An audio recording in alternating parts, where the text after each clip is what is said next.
Welcome to 10, the Tenant Experience Network podcast. I'm your host, David Abrams. And in each episode, we bring you conversations with leading CRE industry professionals and experts who all have something to say about tenant experience and the future of the workplace. In today's episode, Faron Brazis, Tenant Engagement Manager at Hobbs Brook Real Estate, joins me to share her journey into tenant engagement and how the role continues to evolve as the workplace changes. Faron brings a unique background spanning politics, customer service, and event planning, which has shaped her people-first approach to creating meaningful workplace experiences. We discuss how suburban office environments are adapting to meet changing tenant expectations, the growing role of hospitality in commercial real estate, and why human connection remains essential even as technology becomes more embedded in buildings.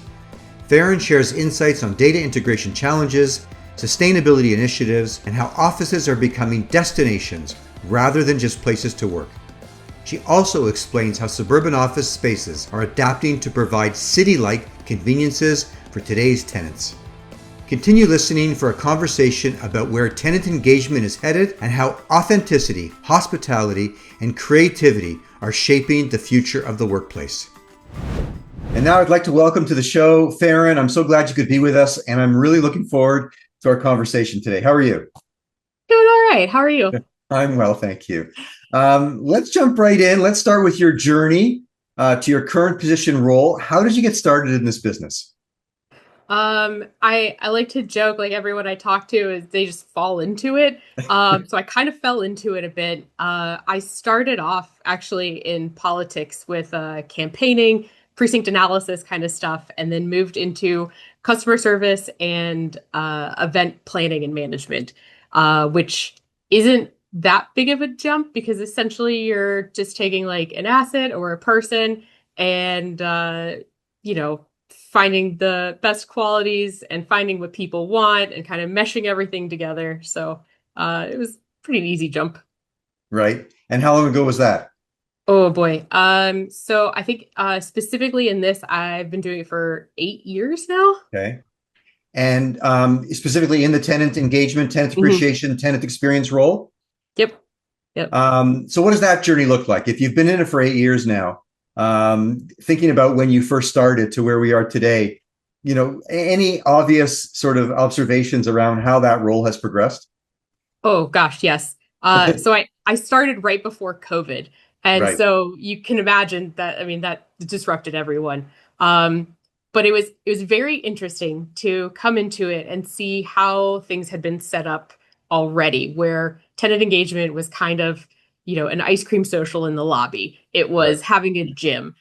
And then COVID happened and we had to rethink things. People still wanted engagement, but then it went virtual. And then people came back, it became hybrid.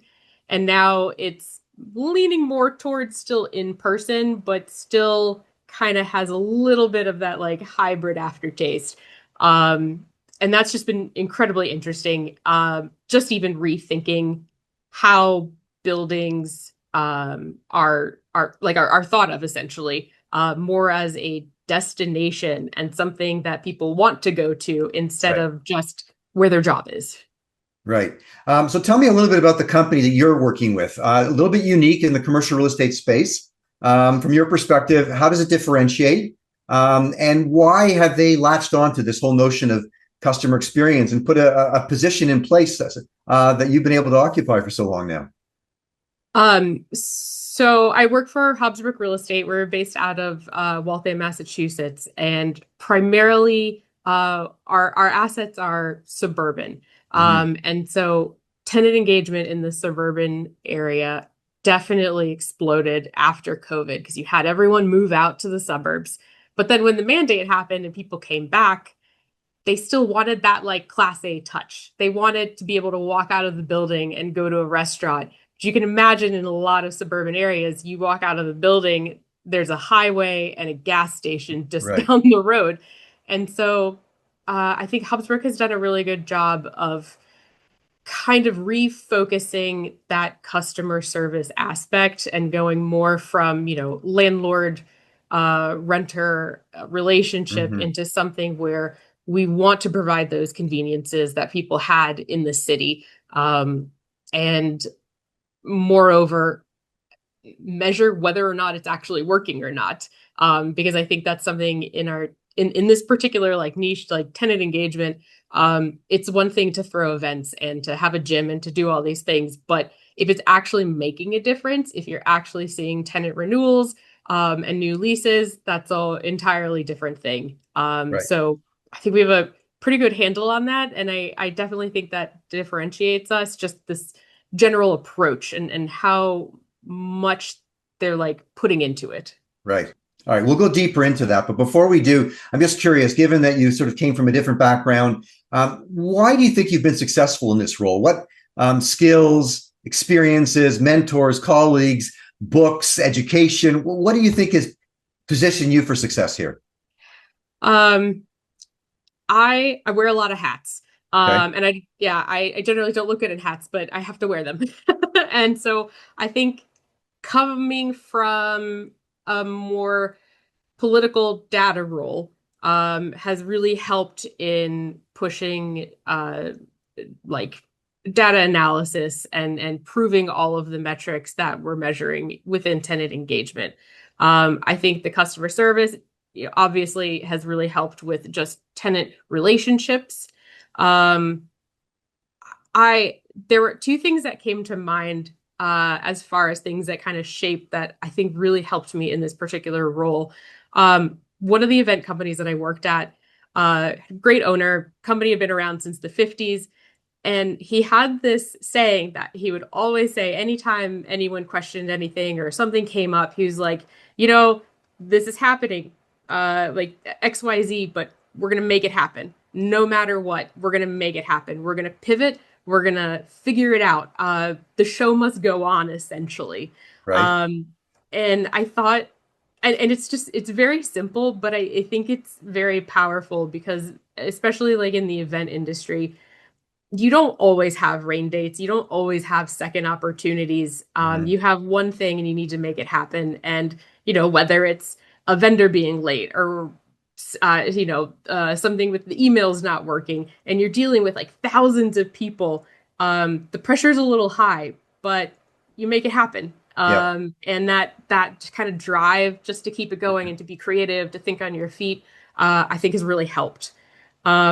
Another one, which is a little bit probably more unusual, is I started taking a lot of improv classes. And it honestly helped me so much, like during meetings, and talking with tenants and stuff, because it changes things from not just like thinking in my head what I want to say to people, but to really listen and understand and to like accept the help that they are giving and also to provide that same level of help back. Right. Again, like a simple concept, but just really diving into it, it's amazing how much we kind of don't listen, and like we kind of listen, but we don't hear what people are saying. Right. And so I think that's really helped. Right. Well, two interesting points on the latter. The idea of listening to hear versus listening to respond, and there's a difference. And I think you've articulated that well. And on your first point, it kind of connected to your second point, because what I was thinking about was live theater. You're in the moment. The show's got to go on. Yep. And to drawing on your comparison to improv, when you're literally just going at it and reacting and engaging based on whatever it is you're hearing or seeing in the moment. So two interesting perspectives that you bring to the table. Listen, I'm super fascinated and interested in this whole evolution of commercial real estate.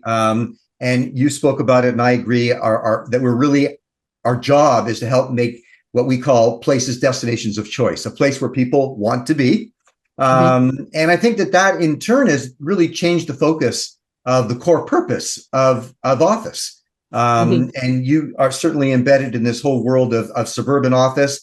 So you bring that perspective, which is really interesting, and I think will be helpful to our listeners to understand. It's a category we don't often talk about. We're always focused on that urban class A, but I think that you represent a really interesting segment of the industry that obviously got a lot of attention during COVID as we all moved out to the suburbs. But here we are today, and how do we continue to make it work? So I'm just curious what your thoughts are on how the industry, particularly the suburban market, continues to respond to the needs of people and how you're going to satisfy those needs and continue to build a viable business.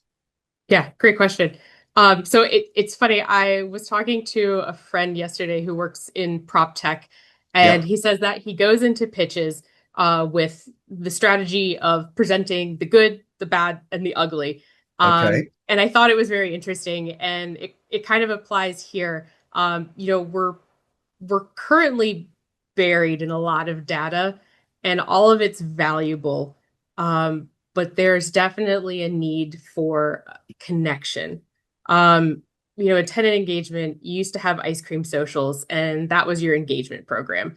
And now, like we've been talking about, it's customer centric. Mm-hmm. Businesses are relying on us to supplement amenities and conveniences that make it that destination. You Right. have these small businesses that necessarily can't afford a robust employee engagement program or HR department, but we can provide that as Mm-hmm. the landlord.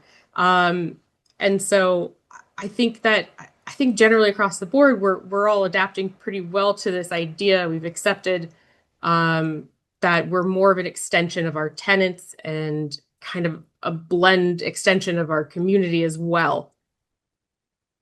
I love that. And I think, I've been saying something similar for quite some time that I think there's a real opportunity for building owner operators to be more collaborative, collaborate more closely with their tenants. It used to be very much they sign a 5-year, 10-year lease. You pretty much were hands off. You let them do their thing. And I think there's a greater opportunity to be more collaborative, to support them. And to your point, perhaps in your market and maybe different types of tenancies, they don't have the resources in place. They don't have the programs in place. They don't have the food and beverage program. So how do you supplement? How do you connect them to the community and offer and support them in that effort? And I know that you're very focused, not just on those ice cream socials, but really trying to create a more integrated and holistic solution. I'd love to hear more about that as we go through the conversation.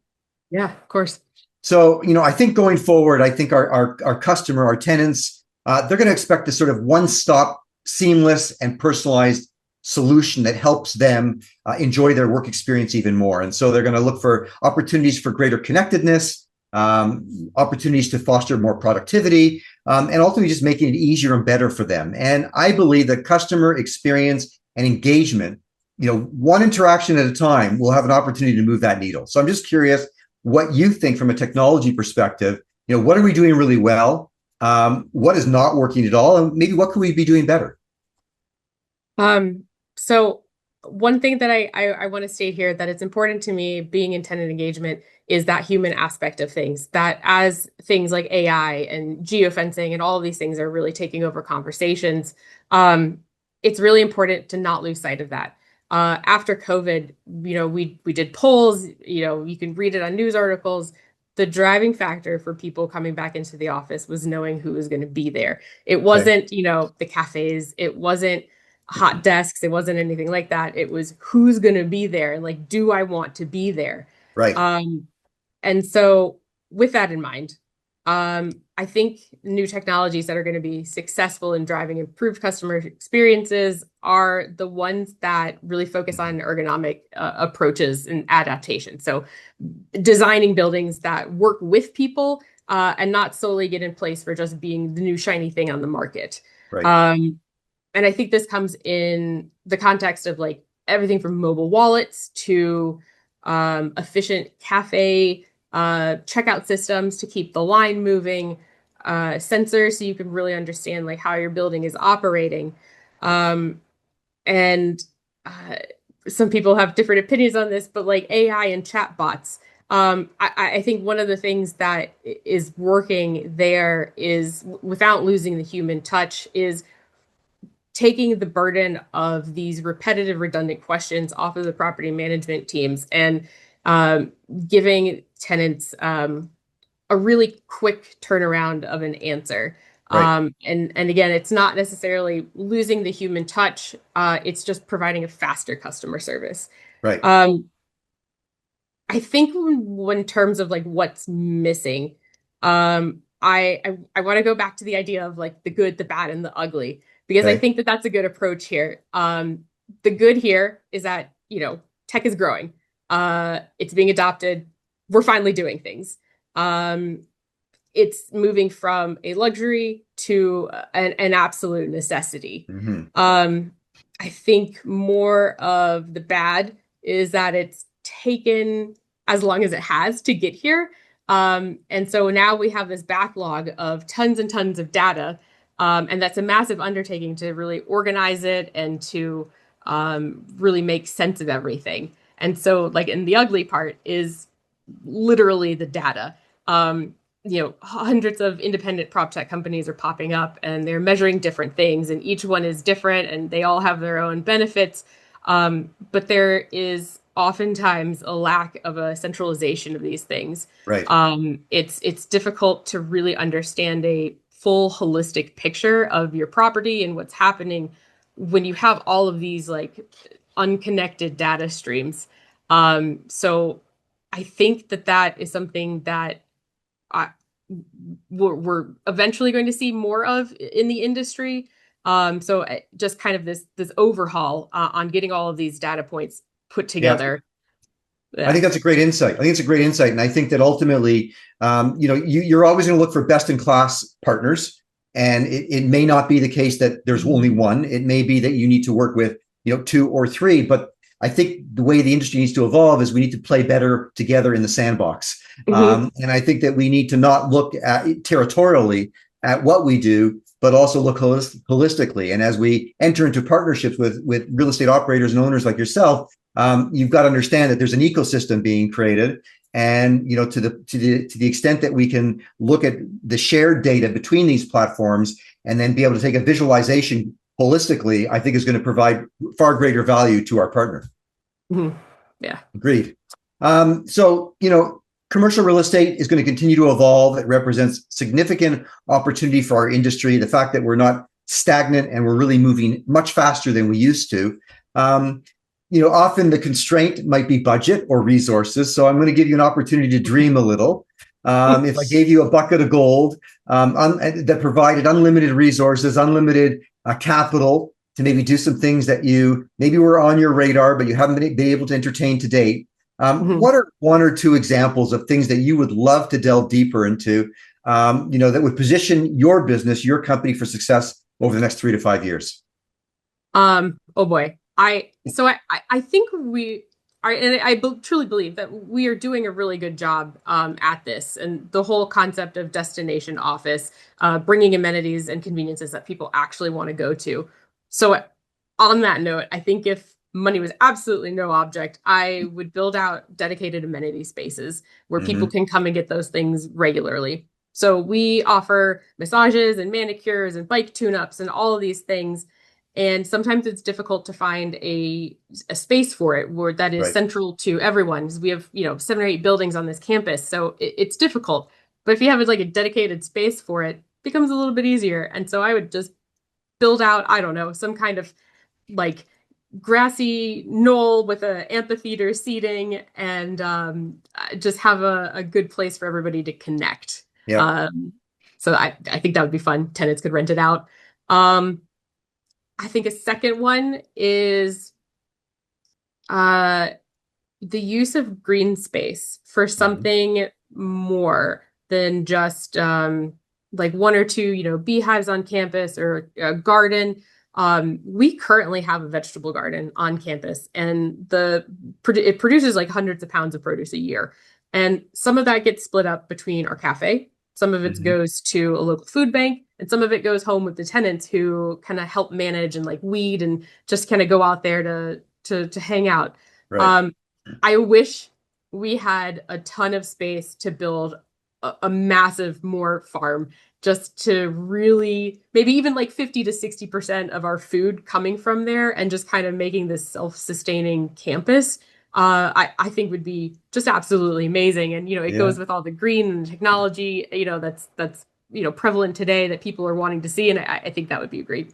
I love that. Aligns with ESG initiatives and, corporate values, as well as the owner builder operator values. So definitely a community building exercise, right? Yeah, definitely. Yeah, very cool. On that note, let's take a short commercial break and we will be right back. This episode of 10 is proudly brought to you by Hilo. Hilo is a rapid deployment workplace engagement platform for the hybrid world that enables building operators to connect to their tenants, whether they are at work, at home, or anywhere in between. We are in the midst of a seismic shift in the evolution of the workplace. Now more than ever, it's clear that the most important asset of a building is the people. Commercial real estate leaders recognize that tenants and employees want new kinds of spaces, services, and amenities to support having the flexibility to work from anywhere. Workplace engagement solutions that connect hybrid working people to buildings no matter where they are have become a major differentiator as buildings compete to retain current tenants and attract new ones. Hilo empowers building operators to meet this challenge. To learn more about Hilo and schedule a demo, visit hiloapp.com. And now I'd like to welcome back to the show Faron Brazis, Tenant Engagement Manager at Hobbs Brook Real Estate. Again, I'm so glad you could be with us today and really enjoying our conversation. Guest after guest on this program, going way back to the beginning of COVID, 2020, have all echoed the same sentiment that each and every person that enters their building is now their customer. Of course, it used to be, the person that signed the lease every 5 years or 10 years. So that's been a dramatic change in our industry. And I think that, all of our occupants now have a greater voice in, the programs and the services and the experience that we now offer. So I think we're finally at a time where this notion of hospitality is truly becoming embedded in office. And we recognize the opportunity to think more like hotels and restaurants. And I think that really changes the industry. Now, not all have understood this and moved as quickly as I think we should be. But I'm just curious, we believe that this notion of hospitality can really blur the boundaries between Class A, B, and C, between urban and suburban. It makes for a more level playing field. So with your focus on tenant engagement, I'm just wondering, how do you think about this? And what other ways do you believe or are you working towards in terms of making good on that promise of just being more hospitable and offering the best possible experience? Yeah. Someone had mentioned the phrase, what if hospitality was the new currency? Right. And I think that's a very compelling idea because it speaks to something deeper than just amenities or design trends. People don't come into buildings just to perform tasks. They bring with them family matters, stress, aspirations, all of those things. And treating every person as a guest and not just a tenant or a badge swipe really acknowledges that human side of the workplace that we kind of overlook sometimes. Side note, it is different to differentiate between hospitality, true value, and hospitality as a performance. Right. Humans are perceptive. And so we know when we're being marketed to as opposed to just being supported. But those that can really manage that and truly provide like a value service, I think that goes to create these, better engaged, vibrant communities. And I think that this whole idea, restaurants and hotels, it's the idea that being in a building means it's no longer just about occupying space. Right. It's about being there with intention, being there with meaning. So, I go to a restaurant because I want the experience. I want the convenience. I go to a hotel because I want to visit new cities. Those aren't the reasons that people go to an office building historically. So we're seeing buildings as more than just containers for work. COVID showed us that, people can work anywhere. But what they can't get is that sense of connection and shared purpose that you get coming to work in an office place with colleagues. So I think that the challenge and the opportunity here for commercial real estate is not simply to make offices like hotels and restaurants, but to more so rethink how we acknowledge the human experience inside of these built environments. And I think those that can do that will not only differentiate themselves, but they will elevate the role of the workplace in people's lives and make it somewhere where it's not just somewhere to get a paycheck. It's a destination. So to be clear, we can draw from the hotel and restaurant industry, but we still need to create an authentic version of what that looks like for office. Bang on? Yeah, definitely. I love it. I love it. Great insight. So listen, we all bring these different perspectives, backgrounds, areas of expertise to this whole notion of office and the future of work. What haven't we talked about yet that you think is having impact on how buildings can play a critical role in now what is this much larger workplace ecosystem? To your point earlier, people can work from anywhere. So anything else that you're thinking about that, office needs to consider as we, again, continue to make places a destination of choice? I think just, reiterating the office ecosystem kind of being seen in two layers, that human aspect and then a systems like a systems layer here, because you have people, but then you also have building technologies. And so when you think of things like ESG, that's a topic of many conversations today. I see that as buildings becoming ethical infrastructure that is, supporting climate goals. It's supporting human experiences, essentially. You have things like, IoT and AI and all of that kind of stuff. And it's not necessarily just cool gadgets, but it's a feedback loop on how people are experiencing the building. Talk of metrics and ROI, you're more than just value that's being measured by rent rolls, income, all that things, but it's tenant renewals. It's how hard would it be for a tenant to really walk away from this greater ecosystem. So I think designing buildings where people genuinely want to be is going to position those assets to outperform both financially and culturally in this aspect. So that's kind of this intersection that I'm thinking about when we talk about a greater workplace ecosystem. Right. Love it. Love it. Thank you so much. Our closing speed round is an opportunity to get to know you, Faron, a little bit better. So I'm just curious, looking back, what's one piece of advice that you wish someone had given you when you first started out in your career? Don't be afraid to speak up for yourself and share your own ideas, because they're not dumb. You are an expert in the field that you're in. You do this work for 40 hours a week. If I practiced violin for 40 hours a week, I'd be playing in the Boston Pops. And so you have this value that you bring that no one else does. And your voice is important. And it's important to share those things for the greater benefit of the company even. Cool. Amazing. Is there one favorite book or podcast that has positively affected how you work or live?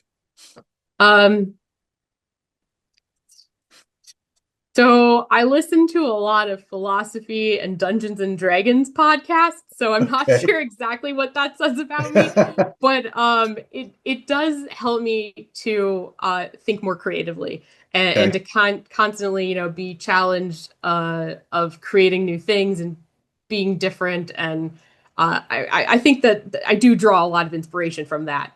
Right. Name one way in which technology specifically has improved how you live or work. I really enjoy learning anything, whether it's a new language, it's a new skill, it's anything like that. And it's just become so accessible. So on a whole general, YouTube and videos and training and those kind of aspects, websites where you can, Harvard EDX, you can go and specialize in a new a field if you wanted to. I think it blows my mind. I replaced the igniter on my gas stove the other day, and I've replaced a tail light. Things that I wouldn't normally know how to do, but because of YouTube, I figured it out. And it's such a cool thing. Okay. So you're powering through all these new opportunities, utilizing everything available to you to help make that happen. Very cool. Yeah. Listen, commercial real estate is continuing to evolve. I kind of feel like we're going to start to see new skills, new roles come into, particularly in the office category within real estate, that we're going to be looking for people that perhaps the industry did not historically employ. Any thoughts on that? What do you think the industry might need now and into the next 3 to 5 years? I think there's going to be a greater focus on science in general, data science to analyze what already exists, like environmental science to figure out how we can be better, but then also more creatives, Right. because you have all this stuff now, but how do you deploy it? What do you do with it? And that I think takes a very creative approach. So like that blend between, science and art, I think going forward is what I would see. I think you're right. I think that historically the industry used to be very task oriented and departmental, and your skill sets were very much tied to the role that you played. And I think that notion of science, that notion of creativity, and I think just critical thinking, right? The ability to think more broadly. It's exciting. I think it's great for the industry because I think it's going to attract a lot of young and smart talent to the business. If you were not doing what you're doing right now, if you had an opportunity to go back in time and maybe do something like completely different, what do you think that would look like?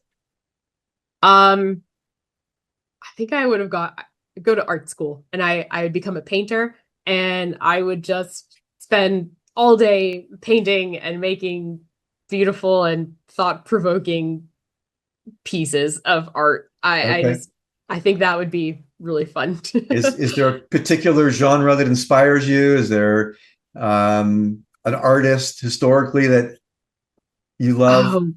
It's a little bit everywhere, because I love Dali. I love the absurdism. I love the, crazy contemporary stuff. But then I also have such an appreciation for like Caravaggio and the old classics that really like focused on light and just everything. Yeah. So a little bit of all of them. Amazing. All right. Listen, Faron, thank you so much for joining us today on the program. I really enjoyed the conversation. Kudos to you and the company for recognizing the importance of tenant experience, tenant engagement, and in a class of real estate that, I think has a lot of opportunity to differentiate. So continued success to you. And thanks for being a part of the conversation. Thanks for having me. That's a wrap on today's episode of 10. I want to thank Faron for joining me on the program. If you enjoyed this episode, don't forget to subscribe and leave a review. It helps others find the show. Thanks for listening, and until next time, I wish you all continued success in building community where you work and live.